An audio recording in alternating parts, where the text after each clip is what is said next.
আসসালামু আলাইকুম। আশা করি আল্লাহর রহমতে আপনারা সকলে ভালো আছেন। এটা হলো মিথিন। মিথিন কিন্তু অনেক উপকারিতা আছে।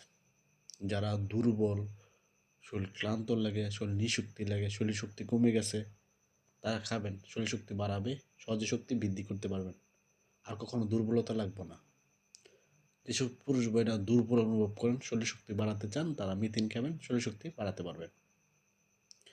মিথিন কিন্তু আরও উপকারিতা আছে। যারা নাকি দেখবেন গ্যাস্ট্রিক, অনেক পুরাতন গ্যাস্ট্রিক, গ্যাস্ট্রিক ভালো হয় না, যারা মিথিন খাবেন দেখবেন গ্যাস্ট্রিকটা সহজে ভালো করতে পারবেন আর গ্যাস্ট্রিকটা হবে না।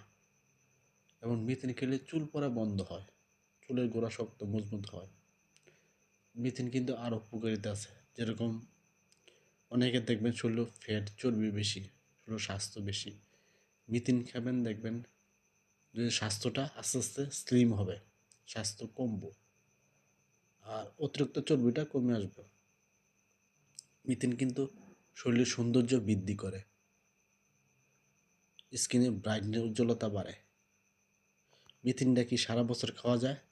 মিথিন কিন্তু সারা বছর খাওয়া যায় না, সর্বোচ্চ 1 মাস 1.5 মাস, এর বেশি খাবেন না। খেয়ে আবার 2-3 মাস গ্যাপ দিয়ে পরে আবার খাবেন।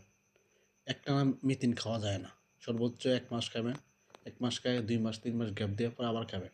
এভাবে যদি আপনি মিথিন খান, ইনশাল্লাহ আশা করি আপনি উপকারিতা পাবেন। আর অনেকে প্রশ্ন করে যে ভাই আপনি যে ভিডিও করেন, আপনি কি খান? দেখেন আজকে আপনাদের দেখাচ্ছি, দেখেন এই যে মিথিন, এই যে মিথিন ভিজে রাখছি, সকালবেলা খাবো ইনশাল্লাহ।